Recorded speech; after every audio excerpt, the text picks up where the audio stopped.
Welcome, Duke alumni and friends, to this session of the Duke Alumni Forever Learning Institute, an interdisciplinary educational program organized in a set of thematic courses. I'm Ann Stevenson, Director of Professional Development on the Lifelong Learning team. Thank you for joining our program, Beyond Leading. This is part of our series of volunteer education. Today's program is the fourth and final session in our volunteer education series, where we will explore mobilizing volunteers to embody an organization's mission to leadership is not about position, title, and role. This discussion will help us understand why volunteer leadership is different than our typical perceptions and how effective volunteer leadership can set you up to make a greater impact. This panel conversation aims to explore different perspectives and address multifaceted challenges through a white paper approach. The broad dialogue will allow you to take the talking points, reflect on your own work and intentions, and determine new ways or similar ways to reach out to your community. Joining us today as our host and moderator is Sharika Votex, Assistant Professor of the Practice of the Thompson Writing Program. Welcome to the Forever Learning Institute, Sharika. Thank you so much for having me, Ann, and thank you to the Forever Learning Institute for putting together this program. It's an honor and pleasure to be here with everybody this afternoon and to see people from all over the place, the East Coast. I saw Michigan, Grand Rapids, Durham, North Carolina, Raleigh.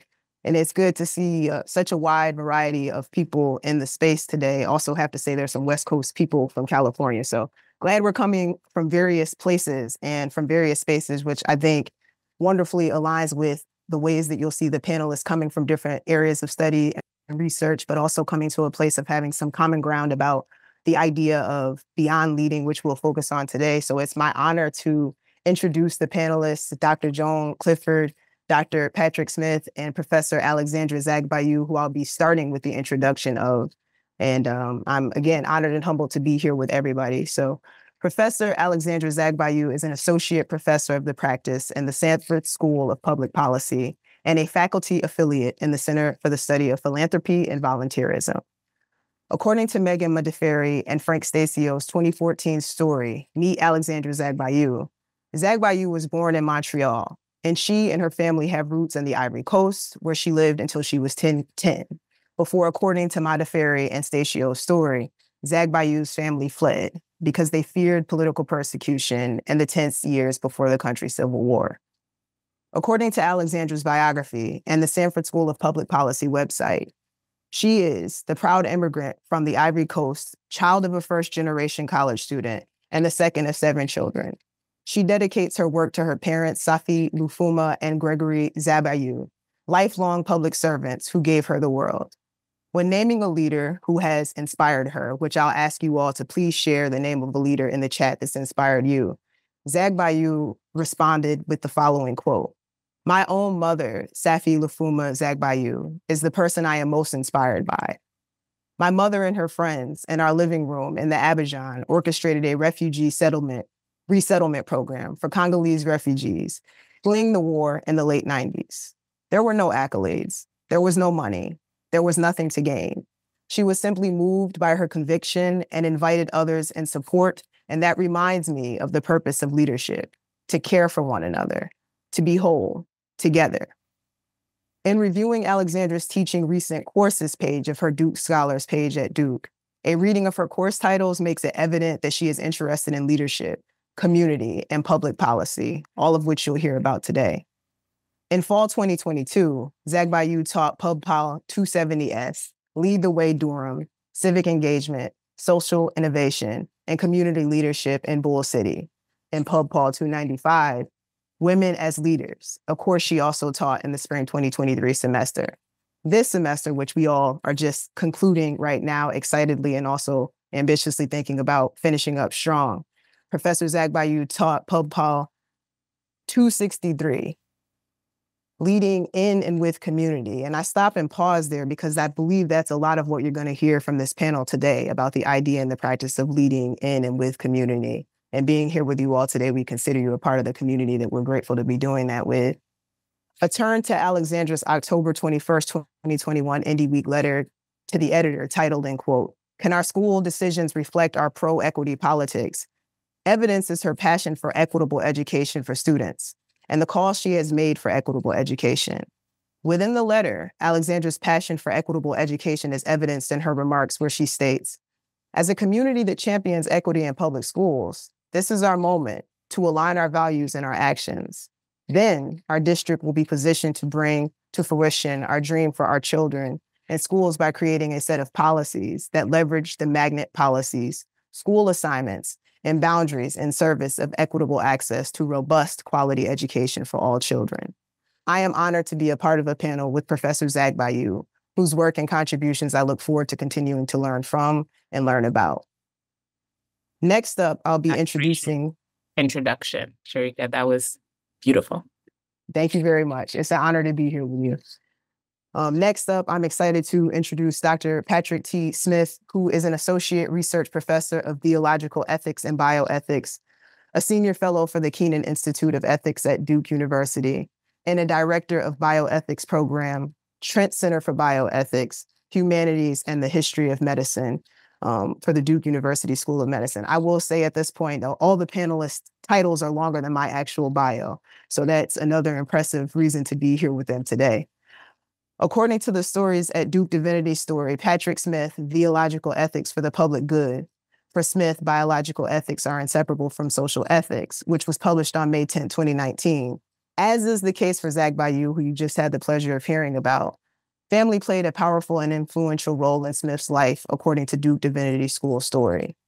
According to the Duke Divinity story, Smith received, in quote, words of his advice from his uncle, Reverend Dr. Nelson H. Smith, who was a civil rights activist and lifelong pastor. Some of the words of advice that Dr. Nelson H. Smith gave to his nephew, Dr. Smith, was, "Don't forget about the people." Within the Duke Divinity story, Smith shared lessons learned from his uncle, who stated, in quote, "His encouragement to me, as well as to many others, which you all are now among the many others, was that the intellectual life should have a purpose or an end to it. And it is for the betterment of our communities to really help people flourish as human beings, as image bearers of God," he says. Smith's reasoning for naming Brian Stevenson of the Equal Justice Initiative as the leader who inspires him makes it clear that he has kept his uncle's advice in mind and considers it in relation to his work as a leader. In Smith's reflections about why Stevenson is a leader that inspires him, he stated, in quote, "He listens to important voices, especially those on the margins, and uses his resources in social, professional, and relational capital to imagine and create better ways of doing life together." According to Smith's biography on the Duke Divinity School website, Smith has invested time and energy in making contributions in various positions and roles, including serving as a member of the board of directors and executive committee for the American Society of Bioethics and Humanities. A review of Smith's teaching recent courses shows his interest in healthcare, ethics, and theology. In the spring 2024 semester, Smith taught healthcare inequities and theological ethics.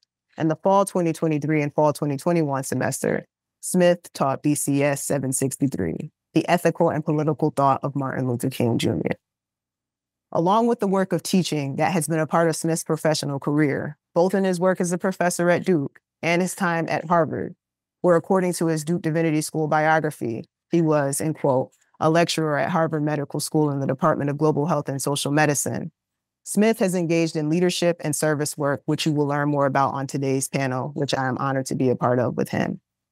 The last panelist that I will be introducing is Dr. Joan Clifford, who is an associate professor of the practice of romance studies and the director of service learning.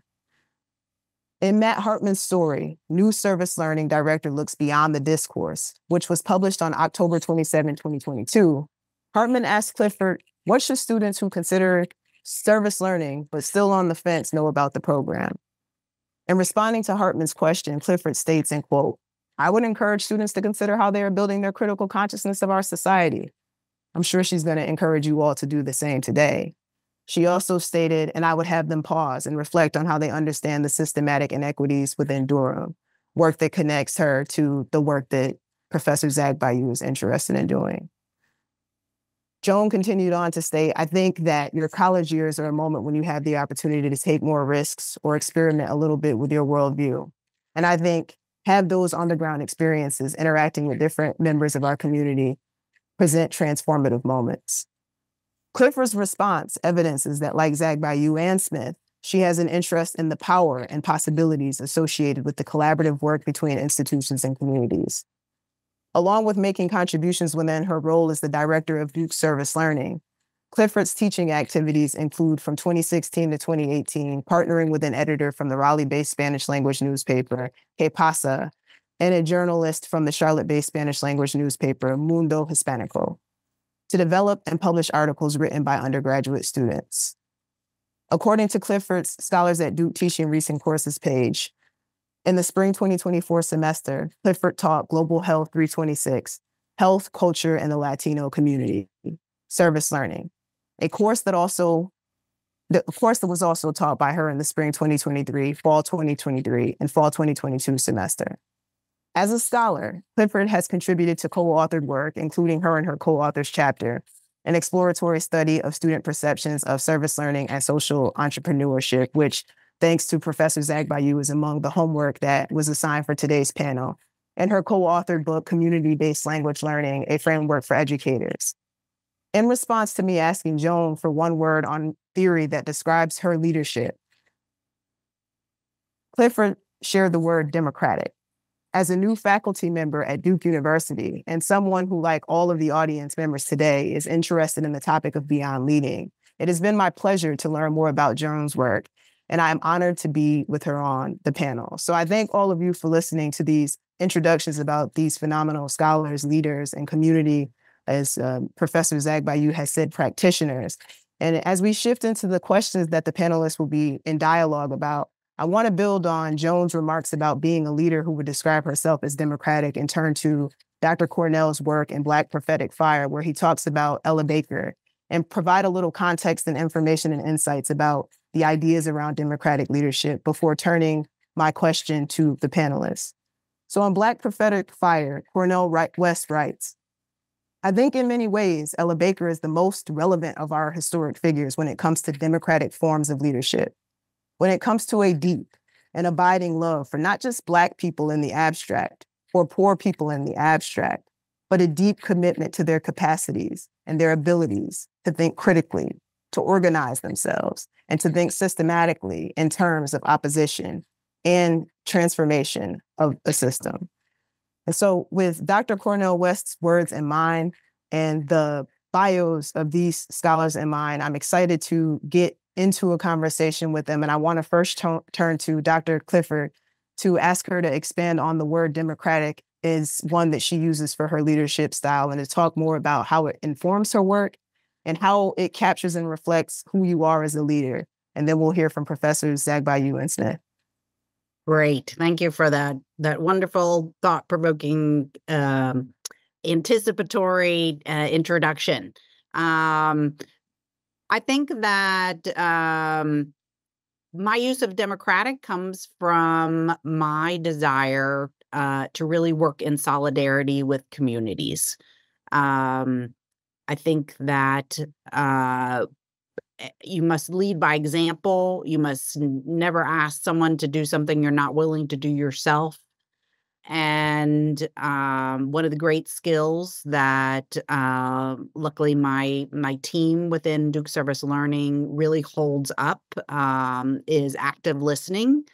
There's so many voices and different perspectives that need to be heard and considered that we really need to make that a core principle of leadership.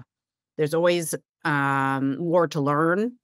And when we set our goals for our teams, I think a leader does need to have a vision, and we need to invite others into that vision, find out where their strengths are to participate in that, and even to do that active listening to then modify whatever goals have been set to have the best path forward.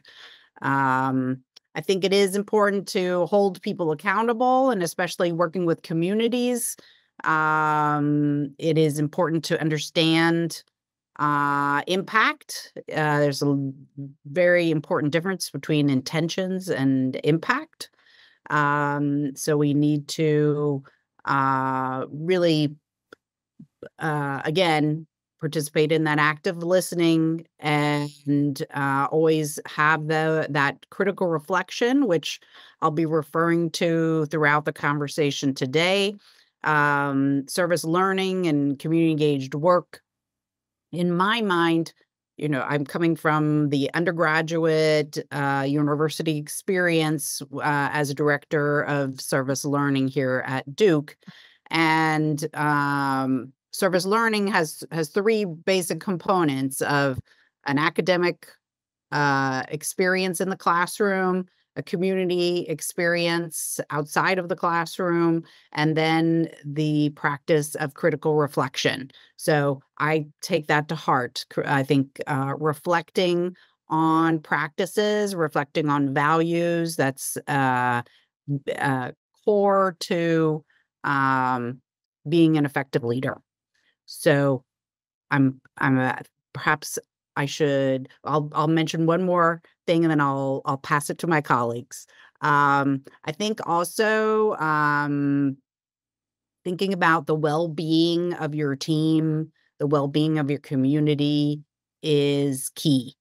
You never know exactly what is going on in someone's life and what they're going to bring to the encounter or bring to the goal setting or the implementation of a project.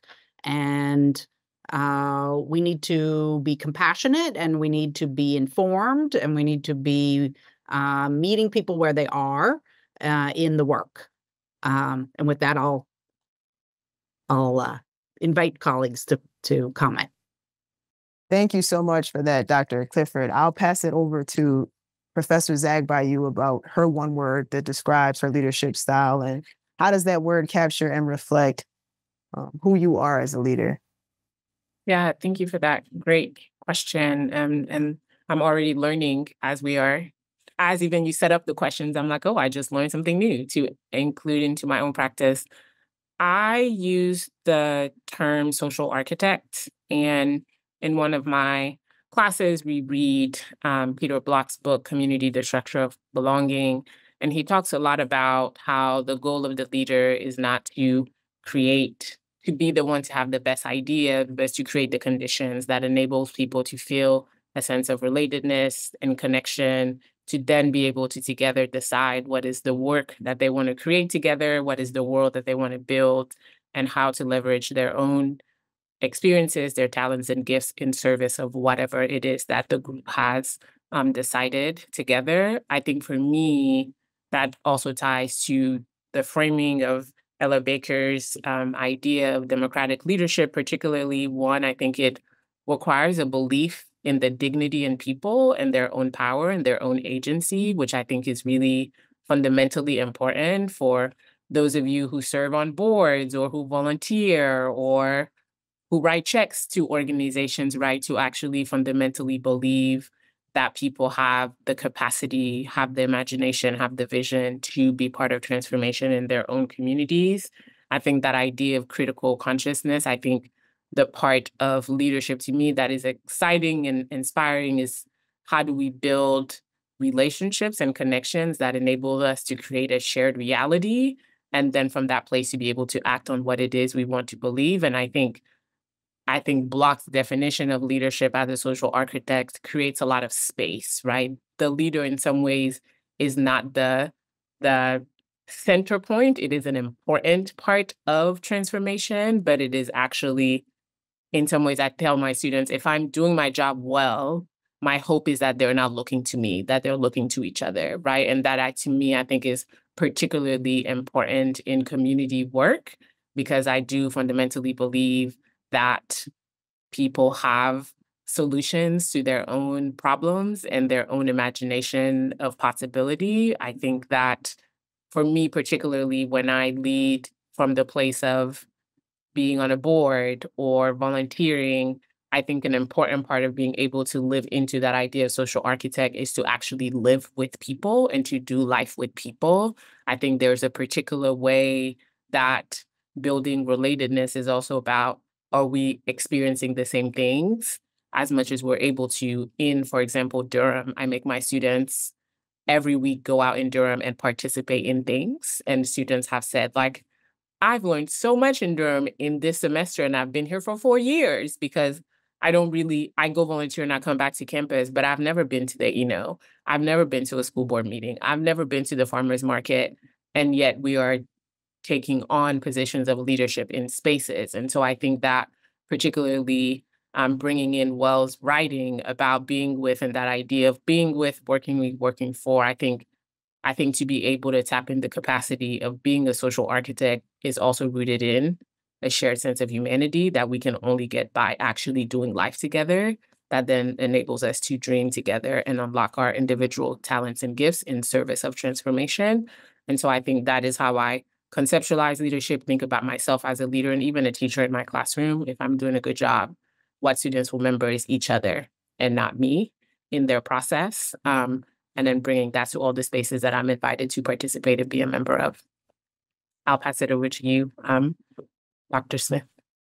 Great. Thank you so much, Dr. Botex, for that introduction. It's just a great pleasure and privilege to be on this panel with such esteemed colleagues and feel a little out of place given your expertise and your experience that you bring to the table here. So in terms of this first question about one word that describes my leadership style, and it may be, it was interesting because I think it's very similar to my good colleagues here, but coming from a slightly different angle. And I would just say the one word would be jazz.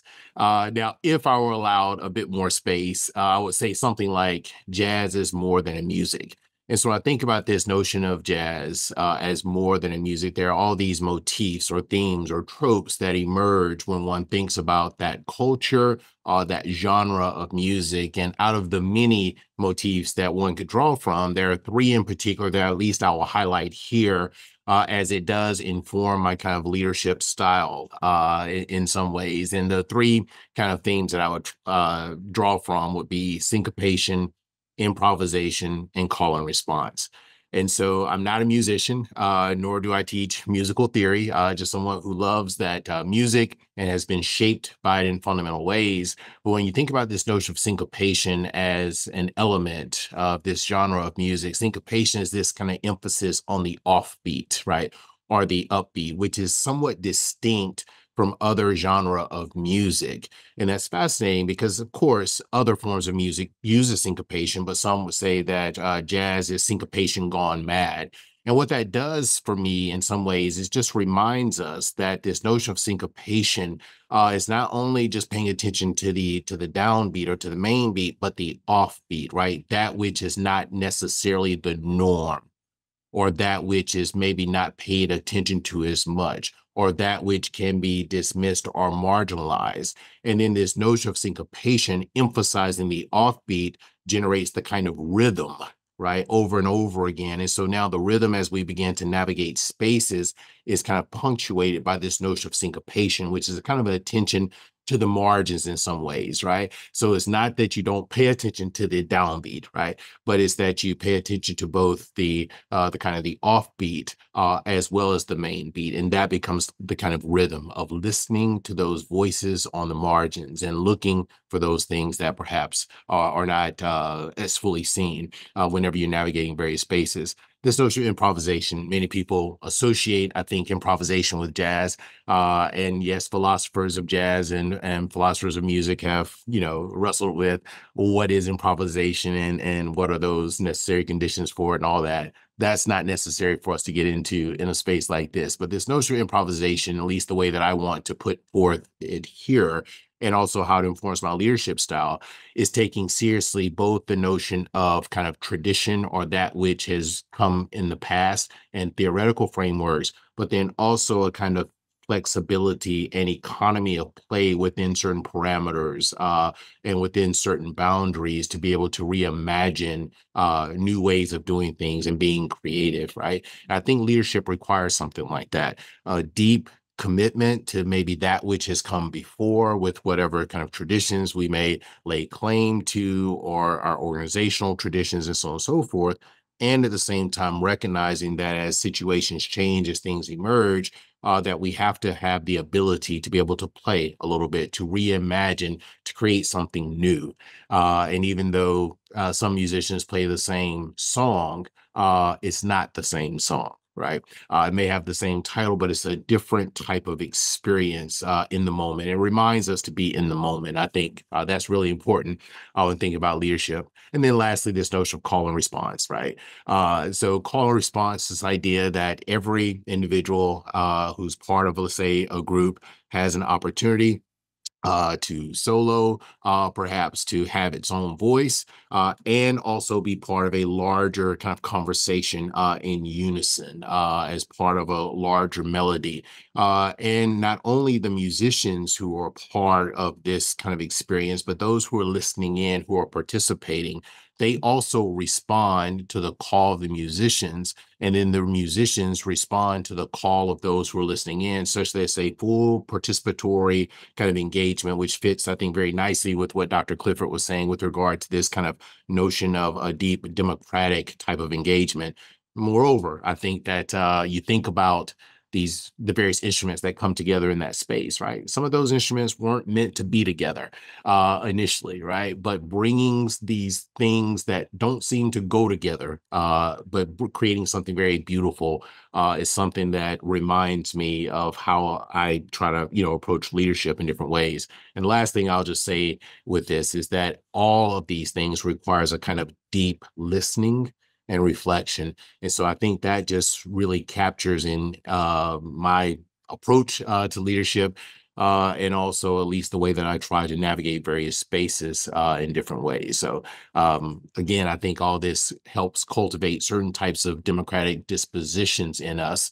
And it helps us to focus, as Dr. Zagbayu was saying, how we do life together. Thank you, Professor Zagbayu, Drs. Jones, Clifford, and Dr. Smith for your responses about democratic leadership, social architect, the importance of listening to the offbeat, like Dr. Smith said, which allows for the kind of critical reflectiveness that Joan was talking about and the kind of creating and building that Professor Zagbayu was talking about. In terms of hearing and listening, I would love to hear from any attendees who are comfortable and not uncomfortable unmuting themselves and sharing out a word that describes you as a leader, one word. And you all can just share out into the space. And I would love to hear from anybody who's comfortable to unmute themselves. People are also welcome to share in the chat if that is your preferred style. And as we're doing this, I just want to shout out some of the leaders that were named here by people in the chat. A lot of people were fans of Howard Thurman, as a leader that was shouted out. Brian Stevenson, who Dr. Smith is also given the thumbs up for and a fan of, was named and identified here. And I want us to be thinking as we go through this panel about why these people are meaningful to us, which I know you all already doing, but just considering their work and why it speaks to you as a leader and how it speaks to you. I want to shout out Monique Harris's response here about the Obamas. My parents and my grandparents have been most inspirational to me because I think it names the kinds of various places that leadership influences can come from, and that they can come from home, and that they can come from family, which you'll hear some more about from these panelists. But I appreciate you all engaging. Another person for active listening. So as we shift into the next phase of things with active listening being a valued practice in mind, let's transition back into hearing some more from the panelists as we think about ideas around perception and perspectives. And our responders for this particular question are Professor Clifford and Dr. Smith, with remarks obviously welcome from Professor Zagbayu as well. But with Dr. Smith's reflections about how within his work with people and organizations, he is invested in quote, trying to cultivate certain dispositions and focus on how we do life together. And Professor Clifford and her co-authors point that, in quote, as Thompson and others have pointed out, these prior beliefs and knowledge can be facilitating or they can interfere with new learning. The implication of practitioners is that we must be intentional in our efforts to expose students' perceptions of the ways we approach community engagement, and at the same time create space for them to explore and articulate their own goals for engagement. We must think strategically about how to work closely with our students as they construct deeper, and more nuanced understandings of their community engaged experiences in mind. So with these reflections from these scholars in mind, I want to turn the question first to Professor Clifford to ask, do you have an example from a time within your work with student volunteers where you witnessed and observed them doing the kind of constructing of deeper and more nuanced understandings of community engaged experiences that you and your co-authors recommend? If so, do you mind expanding on that experience and talking about it some? Yes, I thought that it might be useful to offer an anecdote. In the coursework that you referenced earlier, where I had Spanish language students working with a local Spanish language newspaper.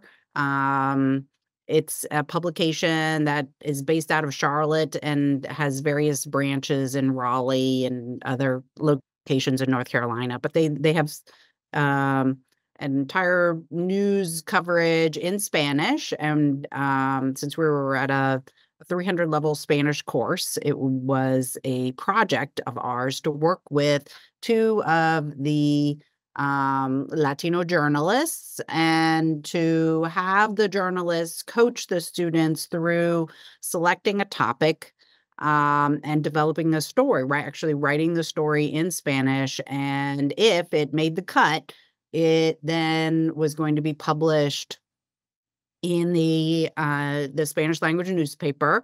And it was a very enlightening process for the students.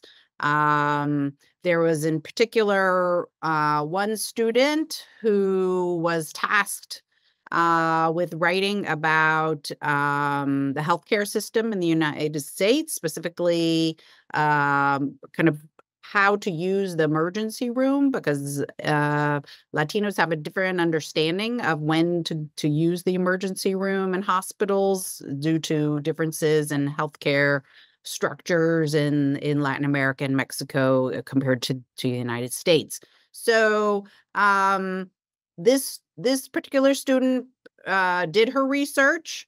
Then she wrote her draft of an article and presented it to one of the Spanish language journalists, and had a very eye-opening experience of understanding that the point of view that she used as she was narrating this story was completely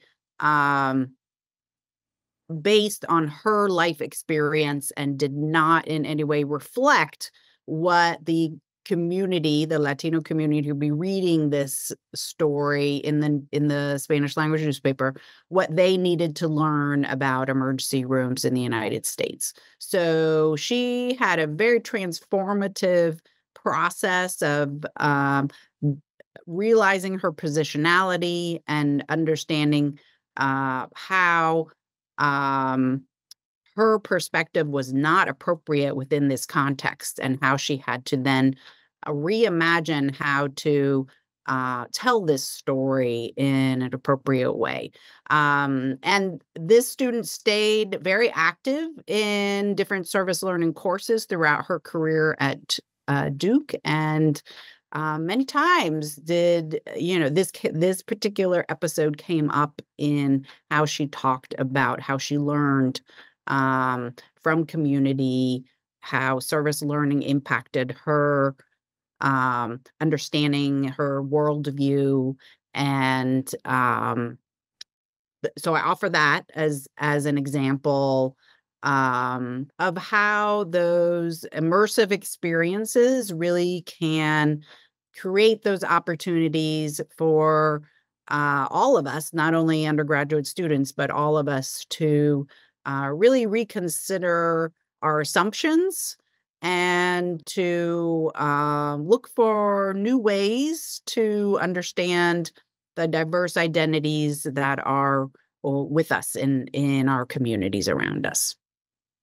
Thank you very much for sharing that anecdote. I want to keep that in mind as we turn to hearing from Dr. Smith some about considering the work of community engaged work with organizations and institutions. How do you encourage yourself and others to present perceptions and perspectives that are positive and productive to maintain in their community engaged work and leadership instead of exhibiting mindsets that may be counterproductive. So albeit maybe not intentionally, and more in the kind of engaged learning way that Dr. Clifford was talking about in terms of the student learning and then thinking about how they can apply those lessons. How do you encourage people to maintain positive and productive mindsets that are useful for their work? Wow, that's a very important question and big question, and one that I often think about and wrestle with as I need to encourage myself and stay encouraged as well, and not get sucked into a lot of things that we see that I think could be not very constructive of generating a more kind of ethical way of being regarding our common life together. So I probably should begin by saying I can really relate to a comedian who I once heard say, I'm on my fifth second chance, right? And that seems to be the story of my life in some ways. And it reminds me, though, that people are complex. Situations are often more complicated than our sound bites and easy solutions often depict. And so I think for me, as I reflect on this with regard to my own life, it reminds me that we all need second chances. And it also reminds me of the fact that people can and do change, and that situations can change. And I think I'm not a historian. I trained as a philosopher primarily. But one of the things that history does for us, it reminds us of certain situations and states of affairs that we think were so deeply entrenched. But yet through significant moments, intentional actions on the part of communities, yes, that can facilitate a kind of shift in some ways in the way we think about our world. And this could be for good or for ill. And so I would also say, in terms of this notion of encouragement, not only just thinking about the idea that, people are complex, people can change, and that we should not think the worst about one another, that we're not the very worst thing that we are, that we represent. I think in addition to that, we have to maintain a kind of hope, not as a form of kind of like naive, inevitable optimism, right? Or some kind of blind historical determinism that things will just kind of work themselves out. Sometimes I hear people quote, Martin Luther King Jr. talks about, the arm of justice is the arc of justice long, and it bends towards justice. And, while that may be true in a way, right, it's not a blind historical determinism. There's a deep sense of human beings working intentionally towards a particular kind of moral vision and being dedicated to that vision. And so I think this notion of hope as a political virtue is really important to keep in mind. And for me, and hopefully for others, it becomes the driving force behind sticking with this challenging work in social justice.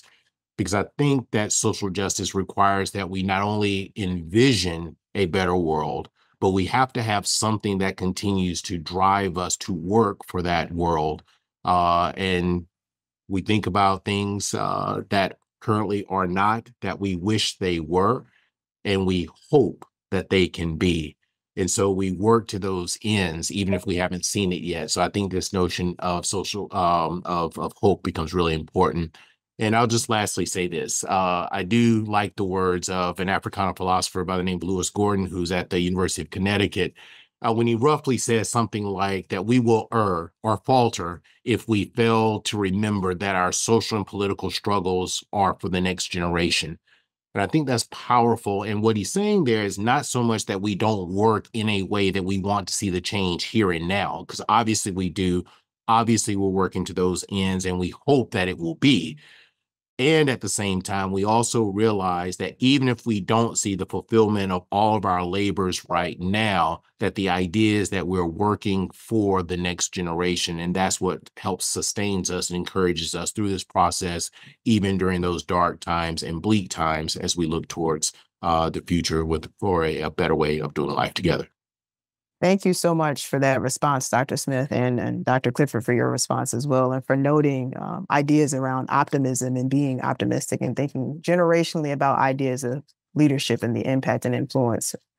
I want to now turn to Professor Zag Bayou in terms of leading the next segment of conversations, because Dr. Smith did mention social justice, which is something that is important to all of these leaders in their work. And I, as a moderator, Professor Zagbayu shared with us all and shared with you all Reverend Samuel Wells' sermon, Enjoying God 2 Mission, where he talks about the concept of being with that Professor Zagbayu mentioned earlier. And I know that in Dr. Clifford's work, she also talks about these ideas around leadership and what it means to come into a community, or as she said in her anecdote, be thinking through the perspective of those you're being with, as Reverend Samuel says. So with that in mind and the different communities you all serve in mind, I want to ask the question about what the concept of being with means for you as a leadership practitioner, what it means for you in terms of, for Professor Zagbayu, the Black women that you work with organizationally in terms of leadership development and the other communities that you serve. What is this concept of being with? How does somebody be with the communities that they're serving? And just any insights you can offer on that. Yeah, thank you for that question. And I feel like you just plopped into my class where my students are like, do I ever reach being with? Am I always trying to be with? This feels really hard. Also, it sounds really good. So all of the above. I read Reverend Wells's sermon as an invitation, as an imagination of what it actually means to live out what we say we want to be true about the world. So I think a lot of my students come into the School of Public Policy, come into classes about leading in and with community because they care about justice and they want people to have their needs met and to have access to the resources and the opportunities that they've had, and believe that that is what everyone deserves in the world. And also, we live, I think, in a society that isolates us from one another, and we imagine that what we're after is this future product where everything will be perfect, but we forget that we have the opportunity to practice this world that we believe in possible in the here and now. And I think that Reverend Wells's framework of we are taught to jump in to solve issues for other people without their invitation. Actually, this is what he says when he says working for, that we create this kind of transactional relationships, particularly in spaces about community service where, I'm sure you all have never had these experiences, but I was an executive director, and every year I had students who were in a class at Duke and had developed a program that they just knew my students needed, had never come to spend time with my students, had never even stepped foot in Durham. But this is how they're taught to do good, right? To solve problems without ever being in conversation or in community with people. And I don't mean that in a disparaging way. I think I tell my students, I also was shaped that way, right? That is how you probably got into Duke. You wrote about the nonprofit you started, right? And all the good you did without really an imagination of, okay, you served food to 1,000 people. Did you ever sit and eat the meal with them? Do you know their names? Do you know their life stories? Do you have a sense of the structural issues that are impacting their lives? Do you have a sense of the gifts that they bring to the world? Do you have a sense of the imagination of how they imagine being able to solve food insecurity in their communities? And is their imagination just a food kitchen, or is it a conversation about food deserts in their neighborhoods and the fact that people who are in food kitchens often, unfortunately, might be low-wage workers, and all of these other realities that are actually foundational to what we are talking about and what we're trying to solve for. And I think Reverend Wells brings us into this idea of being with, because it allows us to connect first with our humanity as people first. Two, reminds us that actually not all suffering of the world can be solved, right? There are things actually that there's no easy solution for, but there's also nuances actually even in the issues that we're trying to solve in the world that are not captured by just going into the soup kitchen and giving food without actually being in community with people and understanding the complexity of what is happening.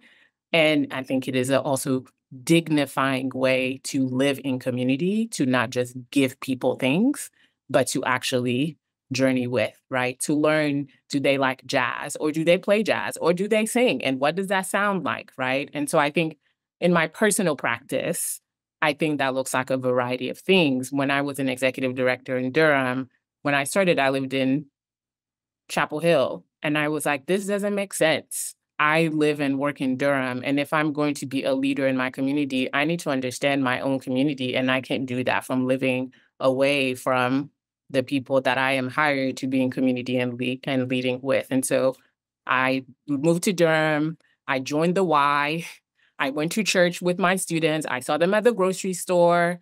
When their families invited me to the cookout or whatever it is, I went, I showed up, because I think it is important to actually understand what is the material experience of my students and their lives, and how do I know them fully to actually be able to lead them, and understand also, what do my students want out of their educational experience? What does it actually look like? What do they want to be different?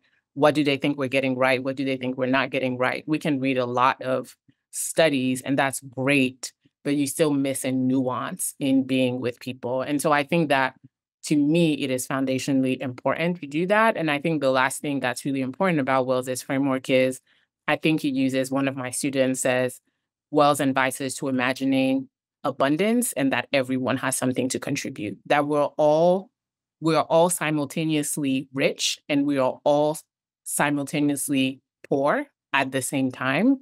And it is important for all of us to realize that we live in that duality, and you can only do that by being with, working with and working for. And so I think being with is, to me, is aspirational. I'm always falling short and I'm always seeking, but I do think that when it is the foundation of your leadership, it changes the texture of your leadership, right?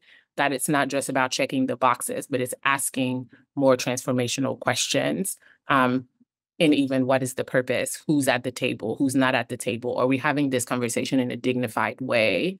I think all of those things can get really lost when you are writing grants to foundations who want to know, how many students did you reach, but not the texture of what was their lives. And when you say transformation, what exactly did that mean? I think that we live in a society that moves us to working for.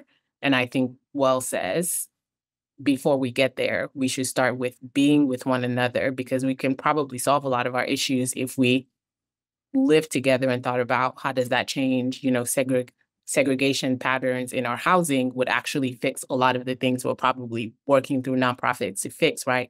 That's a whole nother conversation. That's not why you brought me here to talk about today, but there are lots of ways, right, that actually we are trying to solve through the nonprofit industrial complex, lots of things that actually, if we had more expensive conversations about how are we living together, we could actually significantly build this world in the here and now in our practice. And I think for me, that is foundational to my leadership practice and what I'm trying to invite my students into.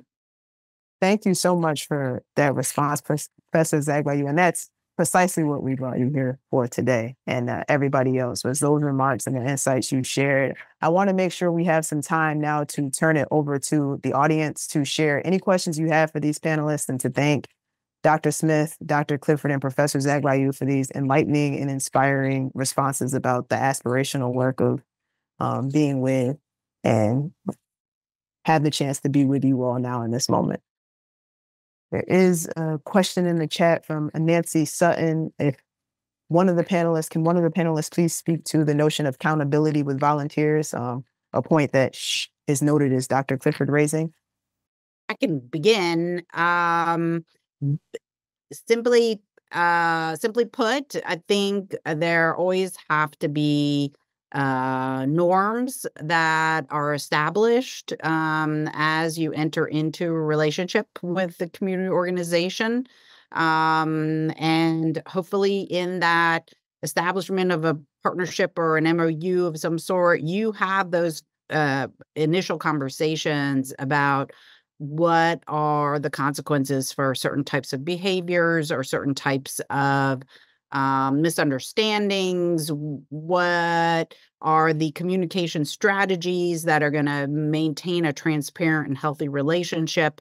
And there needs to be an acknowledgement of, well, if things are not working and there's not a way to repair them, then there needs to be a path of dissolving the partnership, and that sometimes needs to happen. In terms of accountability for the individual, I work mostly with credit-bearing service learning experiences. So students are very attentive because part of their grade in the course, part of the work that they are producing in the course, the conversations they're having, are tied to the work. So there are very rare instances where a student is not going to step up and participate at the level that we hope for. So I don't know. Perhaps Dr. Zagba, you have some other insights into accountability. Sure. I'm happy to put on my former executive director hat of being the recipient of incredible volunteers who are still in my life. I think the first one, I would say, if you're going to work, for example, in an education nonprofit in Durham, I think part of accountability is understanding what is the history and legacy of education in this community before I even locate myself in that place to do any kind of work. And making sure you understand, for example, that, Durham had a big merger 30 years ago and that there hasn't been a merger in 30 years, and understanding why has that not happened and what is the subtext of that reality that I'm operating within as a volunteer. So I think that's important, doing your research to understand the context in which you're operating. I think that's number one. I think number two, organizations often have volunteer training programs, and making sure that you are participating in those requests and really being really clear, as Dr. Clifford said, about what are the expectations of you in that context. I also think that it is okay if you realize that the expectations are outside of what you can do to then not volunteer, right? I think that, for example, again, if we're going to take young people and the expectation is that you're going to be there once a week and you actually can't, it is actually harmful to say yes and then to not go, because then you have young people who are expecting someone to be there who's not there, right? Or if you're going to say, I'm going to join a board, and the expectation is that you're going to read 20 pages before the board meeting so you're ready for the strategic conversation, and it's the middle of the semester and you have grading, maybe you shouldn't join that board because you don't have the capacity to do what the institution is asking of you. And so you shouldn't enter into that relationship. I think the last thing that I would say is that power is always at play, right? And actually volunteering is not without power moving in the institution, particularly if your formal volunteer work is board service. I think there's a whole different level of interrogation around, how does this board function? Who is on this board?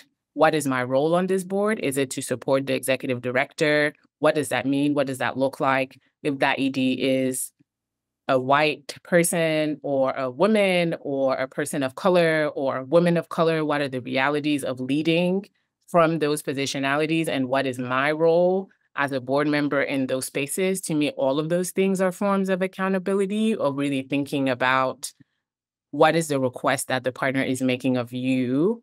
What work are you doing and willing to do to meet that request? And I think when there's lack of clarity, it is really healthy to have conversations to get clear on what that means and what that looks like, so that you're not being held to expectations that you actually think are outside of what a board member should do. And I've had those conversations when I've joined a board and I'm like, oh, it sounds like you want me to be a member of your executive team. That is outside what I understand to be the role of a board member. Let's talk through what that means. And that's not because I'm trying to change, is I'm trying to get really clear so that I can meet my expectations, right? And so I think being in conversations and making sure that there's agreement, but also understanding that your accountability doesn't stop when you leave the space, but you have to continue to locate the work within a bigger context, to me is really important for the work that you are doing. Dr. Clifford and Professor Zagba, thank you so much for those insightful responses and ideas around getting clarification about expectations and accountability and what that looks like. And Nancy, thank you for the great question. The final question that we'll have time for here today, and I know there's lots of other great questions in the minds of people now, people planning to go back to the recording to watch this. This is a question coming in from Paul Stark. And the question is, what might this university model resemble if we try to move it into the church, into a community group, into a corporate model? And any of the panelists are welcome to speak to this. I'll just say very quickly, because I'm eager to hear from my colleagues in this regard. So part of what I say, if we're thinking about maybe the church, or depending on the particular community, that these churches are communities, we're always part of traditions. And what I mean by traditions is not necessarily like a religious tradition per se, but this kind of Latin sense of the term traduco, to that which is carried over, right? We inherit certain things, values that kind of shape us, resources that inform the way we kind of move and bump into the world, right? In different ways. And so part of what I often tell my students when I teach ethics is that every ethos has a mythos. And that's just a fancy way of saying that any ethic that we have, or any way, pathway forward, or notion of social justice that's part of the ethical life, has a larger mythos, or a myth, or a story, right? So it's always tied to larger narratives that we tell ourselves that inform our way of being.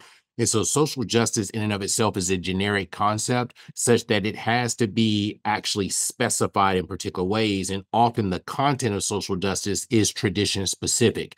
Now, I understand that that may generate some disagreement, right, amongst folks, but nevertheless, because ethics is also aspirational as well as theoretical and practical, the content of what social justice entails is this aspirational vision towards which we work for. Now, you may say, what does all that have to do with this notion of the church, right? Because I think the tradition-specific resources that are part of these various communities can help inform the kind of moral psychology and the moral motivation of what we're trying to do, if the question is in reference to like accountability, right? And so now the accountability, what motivates people to come alongside and clarify their responsibilities, as Dr. Zegbayu was talking about, is informed by these larger kind of resources. And I think leadership has ways through their various liturgical practices, right? As well as the way they do community life to reinforce some of those ideas and to kind of have that formative and shaping aspect, at least with regard to church spaces. So let me stop there. Dr. Smith, thank you so much for that response. I know that now we're at time and this conversation can continue to go on because it's been so generative and enriching, but I just want to make sure to thank each of you. Thank you, Dr. Smith. Thank you, Dr. Clifford and Professor Zegbayu, for these enriching and insightful responses and for the dialogue that you created. And thank you to all the audience members for attending and for the great questions you shared and just the participation you had in this event today. It's been an honor, pleasure, and blessing to be here. I want to thank the Forever Learning Institute for providing us with the opportunity and space to have a conversation that was started before we were in this room, and hopefully will continue on in all the other rooms you go into. So thank you so much.